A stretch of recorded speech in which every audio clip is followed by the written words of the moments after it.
Peço para que possamos abrir na segunda carta de Pedro, capítulo 1.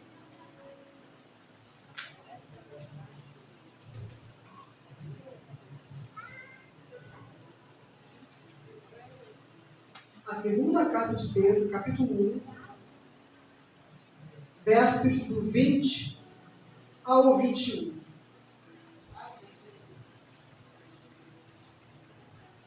Amém? Sabendo primeiramente isto, que nenhuma profecia da Escritura é de particular interpretação, porque a profecia nunca foi produzida por vontade de homem algum, mas os homens santos de Deus falaram inspirados pelo Espírito Santo. Aleluia. Glória, fica sentado, glória a Deus. Aleluia. O interessante é que certa vez Jesus deu um discurso muito duro para as pessoas. Pessoas que eram muito interesseiras, só queriam milagres da parte de Jesus. Então Jesus acabou falando de uma forma muito mais enérgica com aquele povo, a ponto da multidão ir embora e abandonar Jesus. E os discípulos perguntaram a Jesus o seguinte: Mestre, não acha que esta palavra foi muito dura? E Jesus basicamente falou: se vocês estão com pena, vão com eles. Até que Pedro falou: para quem nós iremos se só o Senhor tem a palavra de vida eterna? E o interessante é que Pedro, aqui nesta carta, ele diz que as Escrituras, a palavra da vida, não vem de particular interpretação humana, mas é inspirada pelo Espírito Santo. Até mesmo para aqueles que desconfiem se a Bíblia fala ou não fala a verdade. Porque a Bíblia, ela é a verdade da parte de Deus, inspirada pelo Espírito. E hoje, graças a Deus, nós podemos ler a Bíblia. Aleluia. Hoje nós temos acesso às Escrituras Sagradas. Porque teve um tempo que não queria que lêssemos a Bíblia, mas queriam que apenas fôssemos refém do que os homens diziam. Mas tudo isso mudou em 1517, quando um homem chamado Martinho Lutero fez oposição à Igreja Católica. E assim começou a Reforma Protestante. O interessante disso tudo é que Martinho Lutero escreveu 95 teses, mas ele deixou 5 bases, 5 pilares, as chamadas 5 solas. Primeiro, sola Escritura. Somente a Escritura basta. Sola fide. Somente a fé. A salvação somente pela fé. Sola gratia. Somente pela graça. Somos Cristos. Somente Cristo é o intermediador entre Deus e os homens. Não vale nenhum santo por aí, nem Maria, nem ninguém. Somente a Cristo. E o quinto pilar: soli deo glória. Somente a Deus seja dada a glória. É somente para Ele, para a glória do Eterno. Porém, desses 5 pilares, quero falar de sola Escritura. Somente a Escritura. A Escritura é a verdade que liberta. A Escritura é a boca de Deus para nós.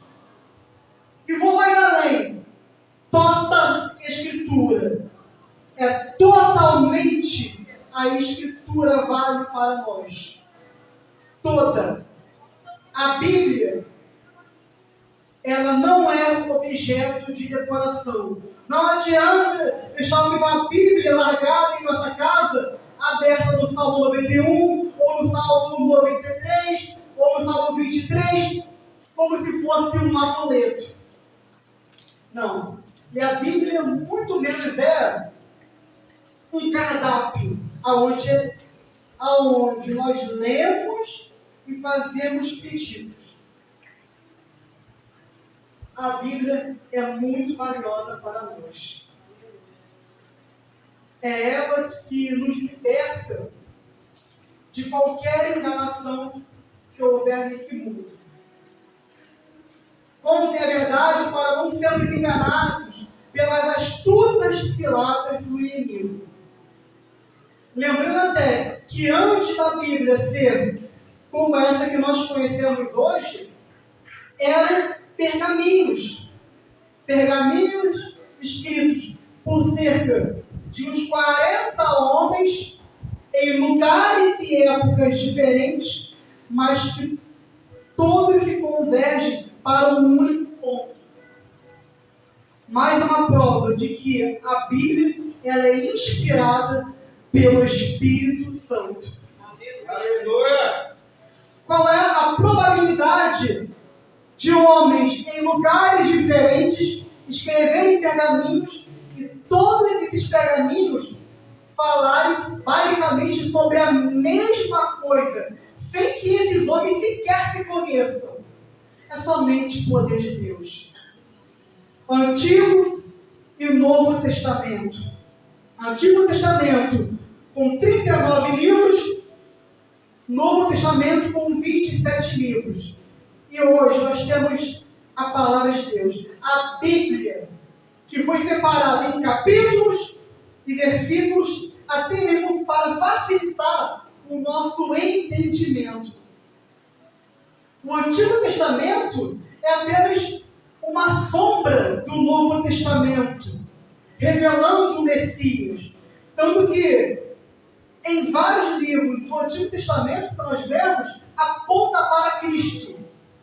Tem várias imagens simbólicas de Cristo no Antigo Testamento, revelando a vida dele já no Novo, apontando para o Filho de Deus que iria morrer e ressuscitar ao terceiro dia pelos nossos pecados.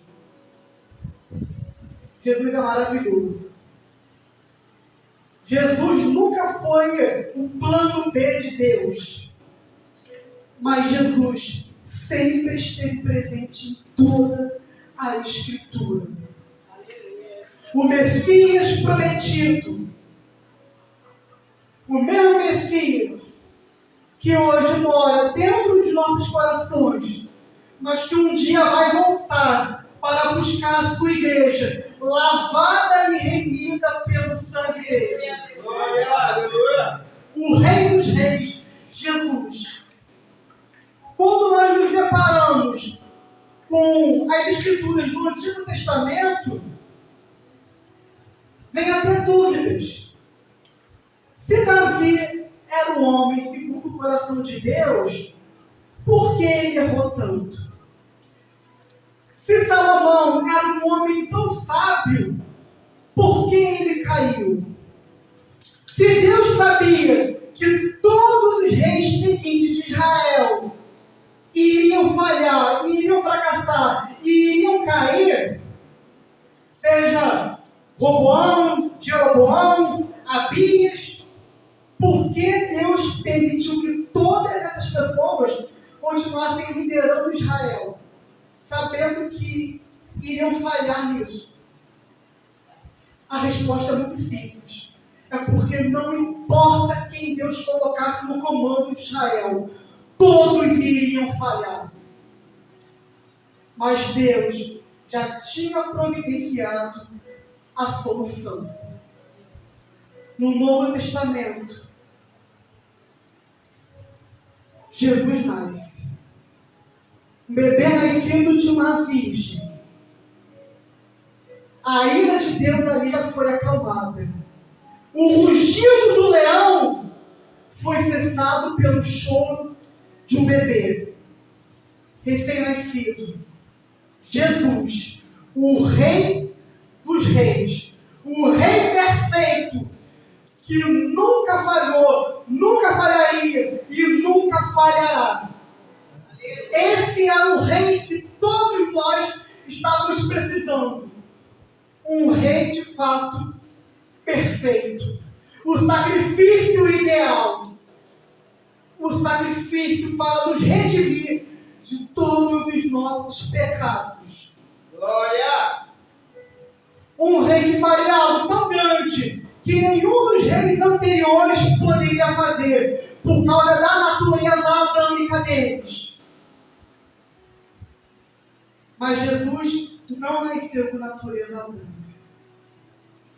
Jesus, o Filho perfeito de Deus, ele veio para ser o nosso Rei perfeito. O Verbo que se fez carne habitou aqui nessa terra, morreu, ressuscitou, foi para o céu, mas que vai voltar. Deixou o Espírito Santo e deixou a palavra aqui para nós. Me permita colocar algumas interrogações em seu coração. Como está o seu relacionamento com a Bíblia? Leia de dia, de noite, diuturnamente? Você ama todos os mandamentos do Senhor? Ou ama somente aqueles que convêm?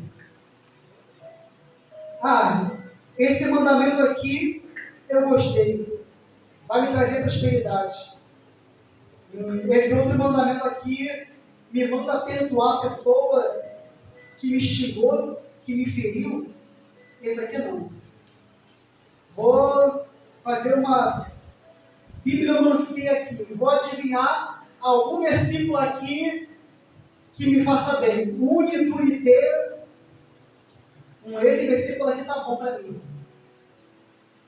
Mas é toda a Escritura. Toda a Escritura vale para nós. É por ela inteira.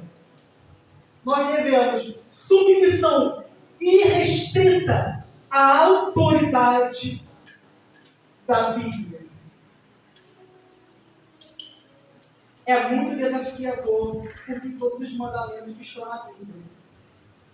Porém, por muitos anos da minha vida, as maiores referências para mim foram justamente homens e mulheres escritos aqui na Palavra de Deus. Não é errado nós termos inspirações, referências nos dias atuais de homens e mulheres de Deus.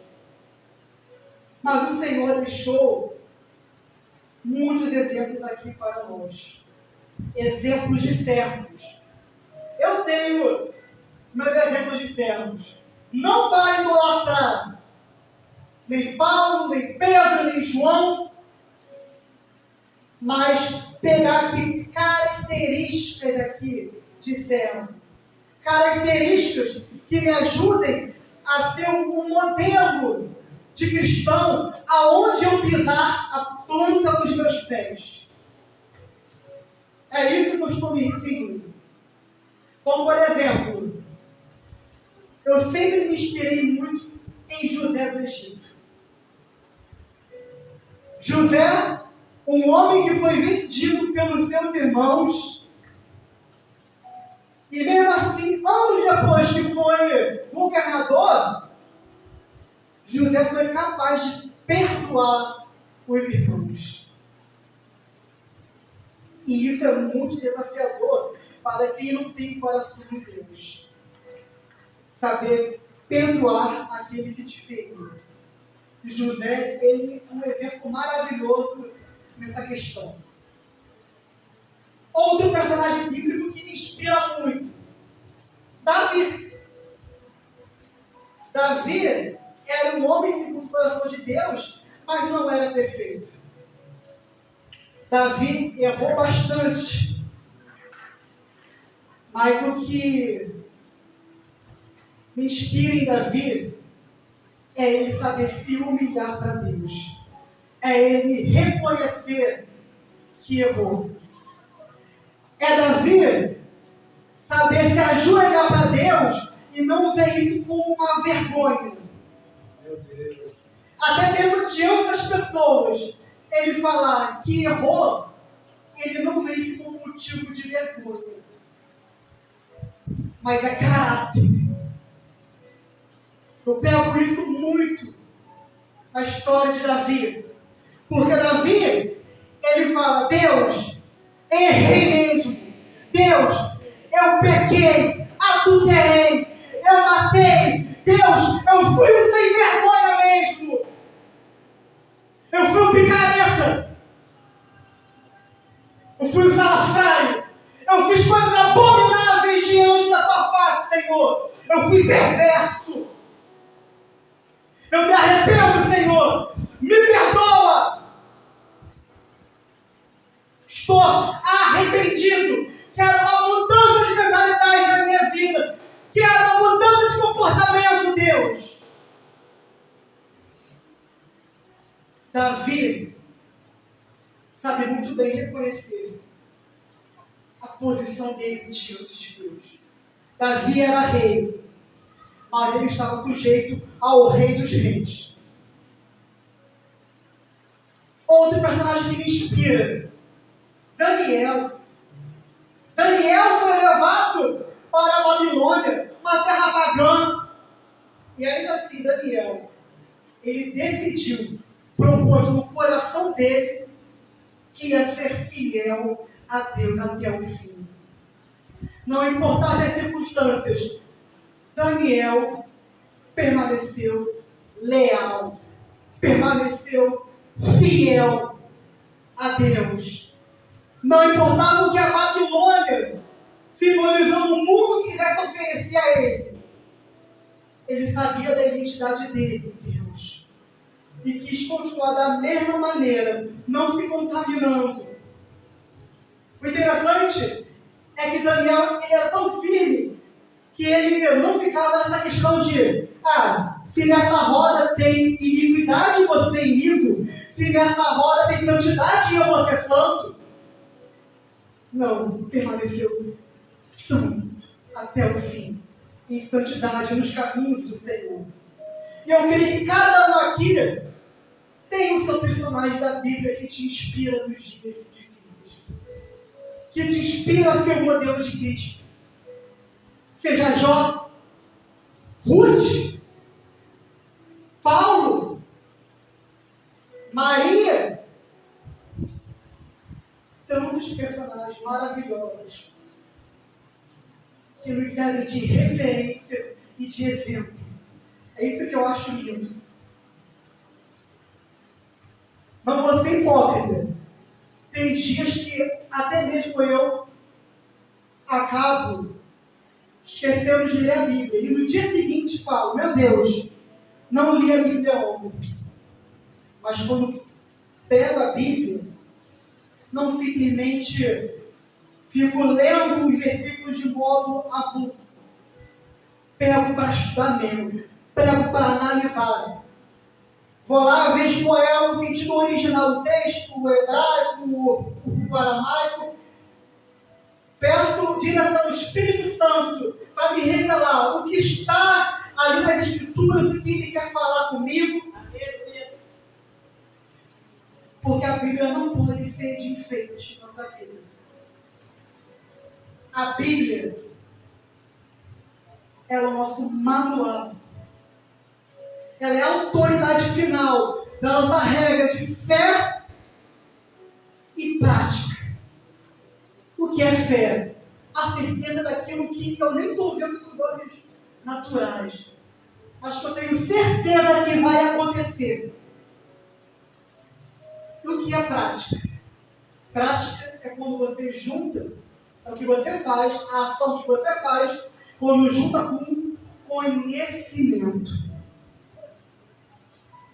Ter conhecimento dos versículos, aplica no dia a dia. Porque conhecimento sem prática é apenas informação. E informação você consegue achar em qualquer lugar por aí. Mas ter um entendimento, a prática daquilo que Jesus já ordenou que fizéssemos, estaremos sendo como servos prudentes. E que nosso alicerce está sobre uma rocha e não sobre uma areia. Quando praticamos ensinamentos da palavra, ali está o nosso alicerce, ali está a nossa base, ali está a nossa rocha, que é Jesus Cristo. Essa que é a importância.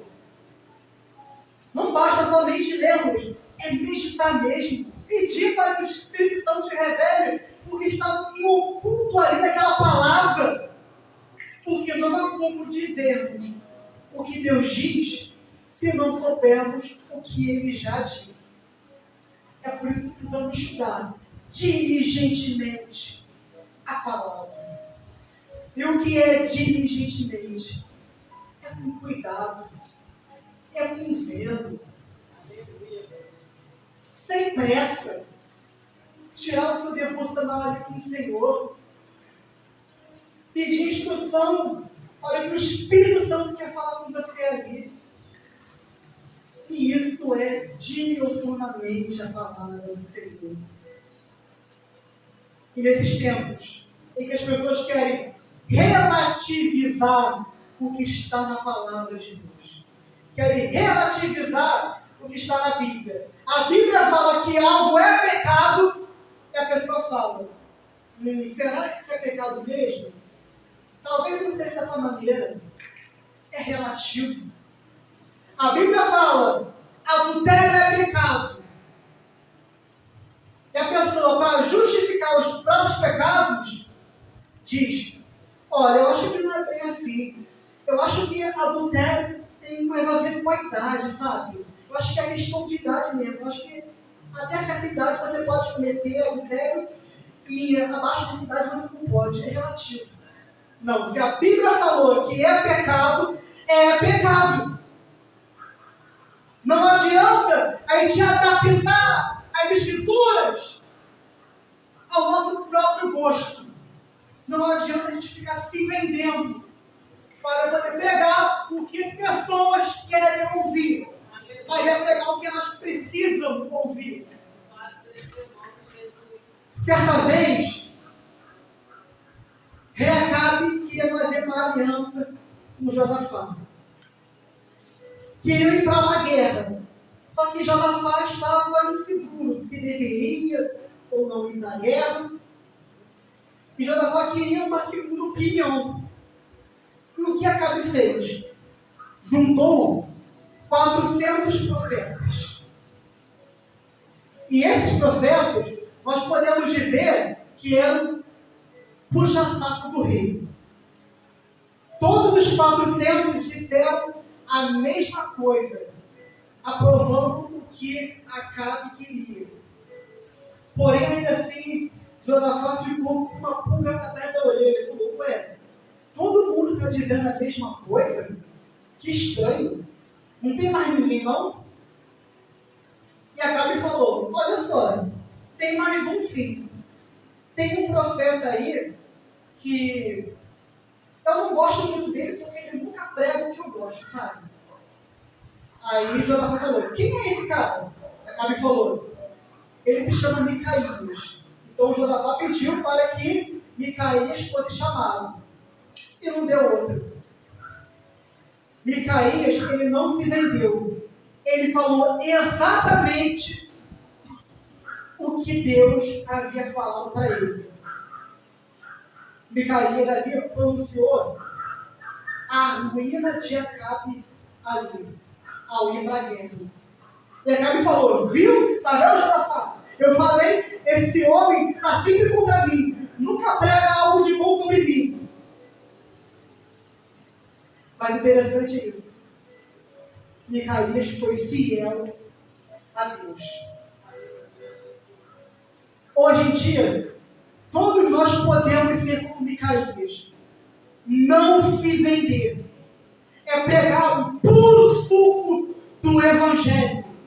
Meu Deus. Nada de pregar ao que vai satisfazer o outro. Se a ovelha está em pecado, não adianta pregar que ela está certa para passar a mão na cabeça. Nada de ficar pregando heresias. Mesmo que essas pessoas elas se recusem a ouvir o que você tem a dizer, e mesmo que elas vão procurar seus próprios mestres, cada um vai procurar seus próprios mestres ao ser confrontado. Mas o importante é se permanecer fiel a Deus. Permanecer fiel a Deus.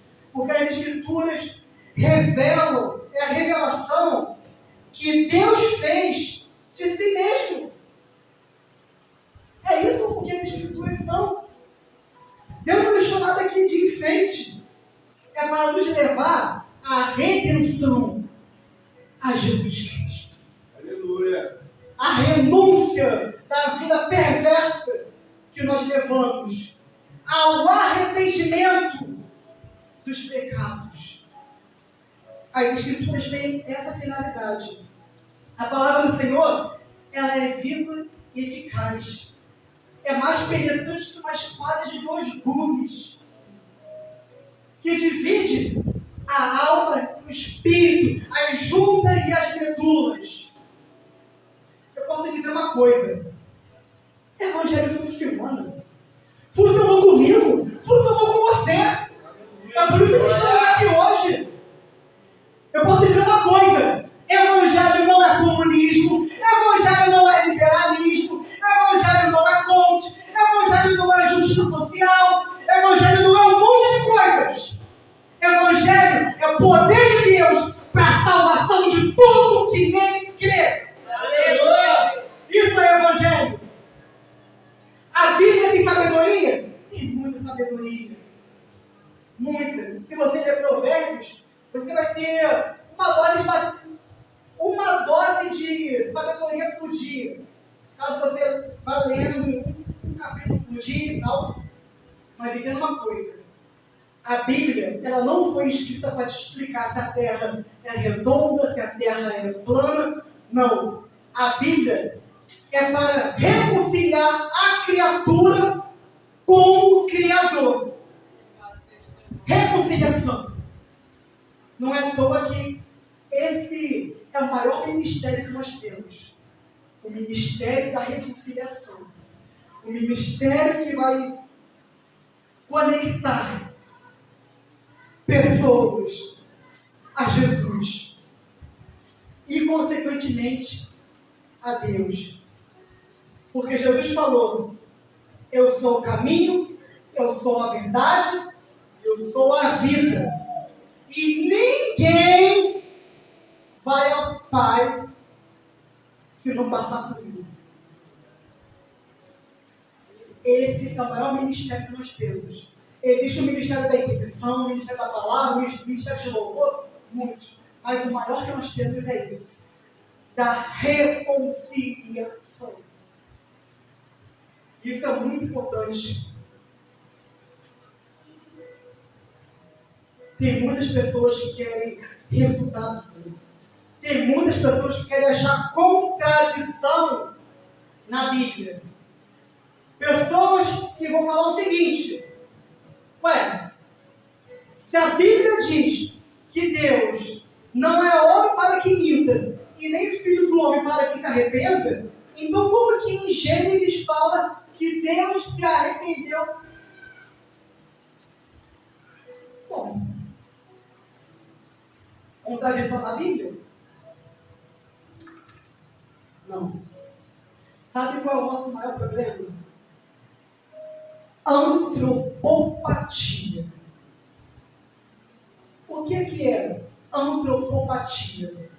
É o ser humano querer atribuir, significar sentimentos carnais, sentimentos humanos para tentar explicar Deus.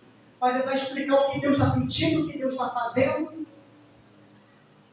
Mas tem até uma música que fala: do crente ao ateu, ninguém explica Deus.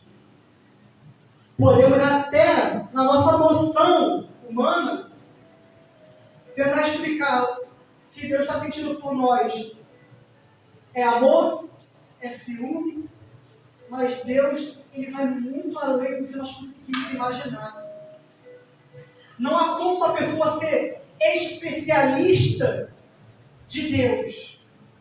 Ninguém sabe o que está passando de fato na mente de Deus, no coração de Deus.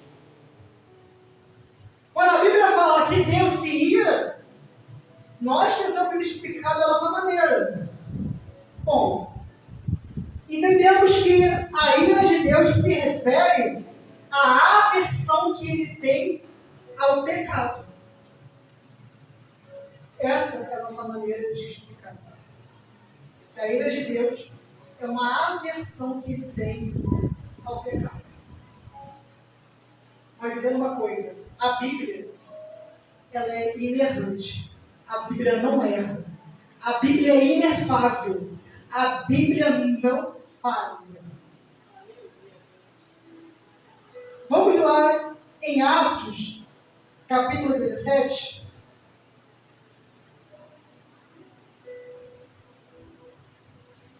Livro de Atos, capítulo 17, os versos 10 e 11.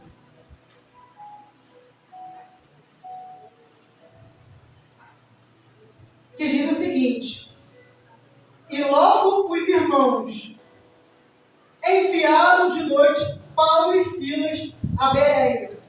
E eles, chegando lá, foram à sinagoga dos judeus. Ora, estes foram mais nobres do que os que estavam em Tessalônica, porque de bom grado receberam a palavra, examinando cada dia as Escrituras, se estas coisas eram assim. Somente esses versículos. É interessante que nós conhecemos a história do apóstolo Paulo. Poxa, ele foi um dos maiores missionários do mundo. Alguém duvidava que Paulo pregava de fato a palavra do Senhor? Mas o interessante nessa história é que Paulo, ele vai elogiar os bereanos. Eram habitantes da cidade de Bereia, que se localizava na Macedônia. Interessante que Paulo mandava cartas aos bereanos. Porém, o diferencial daquele povo, que alegrou tanto o coração de Paulo, é que não importava quantas cartas Paulo mandasse pregando. Os bereanos analisavam tudo para saber se o que Paulo dizia era verdade ou não. E Paulo elogiou aquele povo, falando: estes são os mais nobres do que estavam em Tessalônica. Eu posso até pregar a verdade, mas eu gosto que sejam pessoas racionais, que confiam nas Escrituras, se o que eu estou pregando é verdade ou não. Eu posso te dizer uma coisa: quando eu prego, eu fico incomodado quando a pessoa fecha a Bíblia na hora. Porque mesmo que o Espírito Santo tenha me revelado a mensagem, eu gosto que os ouvintes sejam sábios. Que os ouvintes estejam a todo momento com a Bíblia aberta, conferindo ali se o que eu estou dizendo vem ou não da parte do Senhor. E isso vale para qualquer pregador. O que vale é o que está na Bíblia. Se fugiu dos princípios bíblicos, está errado. Paulo gostava daquele povo porque eles eram astutos nessa questão. Simples como uma pomba e astutos como uma serpente. Porque podia acontecer de uma pessoa pregar para eles doutrinas de demônios e se eles não conferirem nas escrituras, seriam enganados. Ficariam batendo cabeça por aí. E isso me chama muito a atenção. Analisar o que está sendo explanado. Está a todo momento com a tua Bíblia aberta. Aquele povo fazia uma exegese. Extrair do texto o conteúdo original. Extrair daquele texto o que o Espírito Santo realmente quis revelar ali naquele texto, nas Escrituras. Isso é exemplo para todos os cristãos. Para tomar cuidado, para não ser levado por todo o vento de doutrina. Não ser levado por doutrinas de demônios. Porque entenda uma coisa. Igreja que só prega mel, ajuda a Bíblia. Mas diante da verdade, só vai ficar quem é ovelha. Se for confrontado, só vai ficar quem é ovelha. Agora, se pregar somente mel, só vai atrair gente interesseira. Isso é muito sério. Eu não sou Deus para sondar os corações, mas eu creio que aqui tem solos bons para receber a boa semente. Não sei se aqui tem solos duros, solos divididos, solos espinhosos, mas eu creio que aqui tem solos bons para estar recebendo algo da parte do Senhor. Porque a palavra de Deus, ela é lâmpada para os nossos pés e luz para os nossos caminhos. A palavra de Deus é alimento espiritual. E se a gente não se alimentar com o que vem do alto, vamos ter anorexia espiritual. É por isso que o salmista diz: escondi a tua palavra em meu coração para não pecar contra ti. Guardar a palavra na tábua do coração e acessar os mandamentos a todo momento. Se você precisar evangelizar alguém na rua, a palavra já está no seu coração para você evangelizar aquela pessoa, para falar de Jesus para aquela pessoa, tendo base bíblica. Isso é importante. E só para encerrarmos, eu quero ler o Salmo 19. Salmo de número 19. Os versos do 7 ao 10.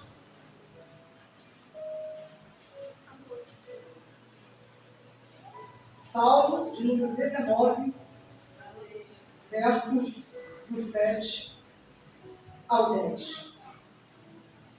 Que diz o seguinte: a lei do Senhor é perfeita e refrigera a alma.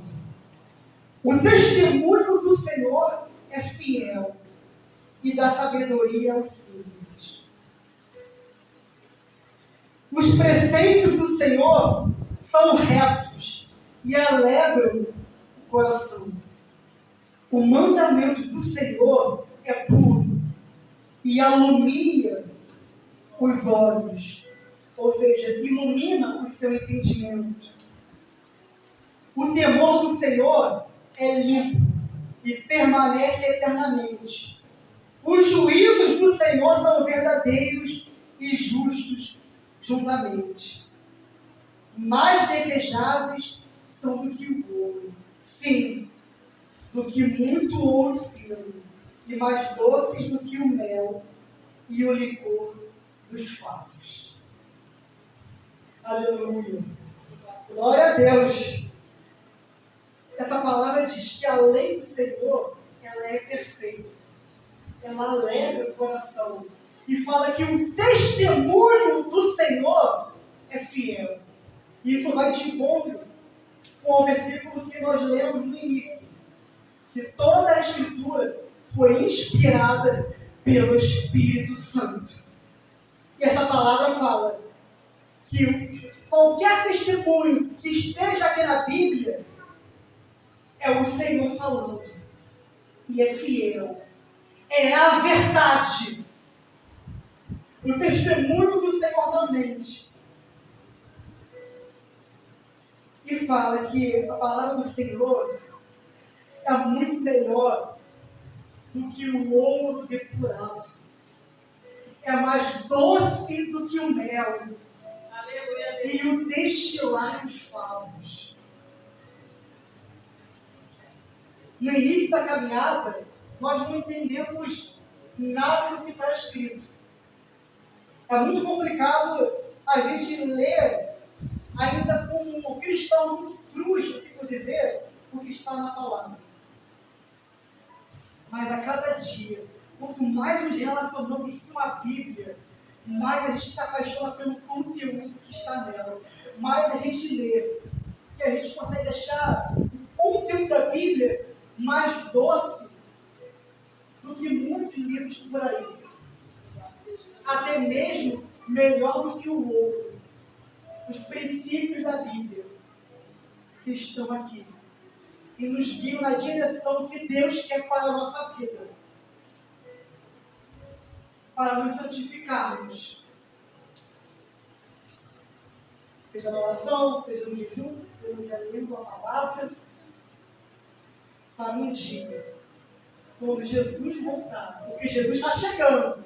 Quando Jesus voltar, Ele vai encontrar uma noiva lavada e remida pelo sangue.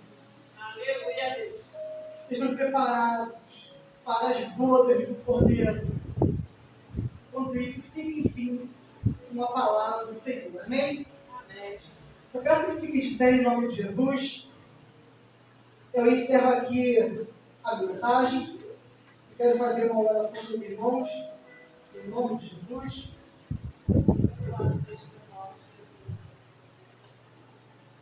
Senhor, meu Deus, Pai querido, muito obrigado pela tua palavra, Senhor. Pai amado, nós sabemos, Senhor, que o testemunho do Senhor é fiel. Nós cremos que tudo que está escrito aqui na Bíblia vai acontecer, Senhor. Se a Bíblia fala que Jesus está chegando, é porque Jesus está chegando. É porque Jesus vai voltar, Senhor. Nós temos fé, Pai amado, de que esse livro não foi deixado para nós à toa, meu Deus. Senhor, que a cada dia nós possamos, Pai, ter um relacionamento mais íntimo com a tua palavra, Senhor. Oh, meu Deus. Nós entregamos nossa vida a Jesus, Pai. A nossa vida está nas mãos de Jesus, Senhor. E o conteúdo que está na Bíblia nos ajuda, nos direciona para a tua vontade, Senhor, meu Deus. Pai amado, nós bem sabemos que muitas das vezes, quando queremos ler a Bíblia, Senhor, de repente acaba dando sono, Pai. Mas até mesmo esse sono não pode nos impedir de nos relacionar com a tua palavra. Porque aqui, Senhor, na Bíblia fala o que o Senhor quer de nós a cada dia, Pai. Oh, meu Deus. Nos ajude, Senhor, a não nos apartarmos, Senhor, do que está escrito nesse livro, Pai. Mesmo se vier uma pessoa tentar descredibilizar a Bíblia, se aparecer uma pessoa lá na frente, dizer que o que está na Bíblia é mentira, Pai. Que a palavra esteja escondida no nosso coração. E possamos defender a nossa fé, Senhor. E dizer, o que a Bíblia diz é verdade. A Bíblia é o testemunho fiel de Deus. Ah, Pai. A Bíblia é um presente maravilhoso que o Senhor deixou para nós. Que o Espírito Santo a cada dia possa nos revelar o que está oculto ali na palavra, em cada versículo, Senhor. Nos use, Senhor, a cada semana para subir subir nesse altar, Senhor Deus, e entregar algo que venha da tua parte, não de nós mesmos, Senhor Deus. Uma palavra de ânimo, uma palavra de confronto, Senhor Deus. Mas que seja feita conforme a tua vontade, Pai. Senhor, eu creio, Senhor, que nessa noite só os bons receberam uma boa semente. E vão sair daqui, Senhor, mais apaixonados pela Bíblia, Senhor, meu Deus. Essa oração eu peço e agradeço no nome de Jesus. Amém. E assim eu quero pela minha oportunidade em nome de Jesus.